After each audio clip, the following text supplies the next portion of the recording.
সব মানুষ আপনার ভালো চায় না।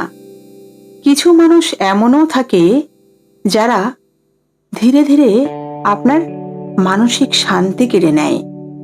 এই রকম মানুষ চিনবেন কিভাবে? প্রথম লক্ষণ, তারা সবসময় আপনাকে ছোট করে কথা বলে।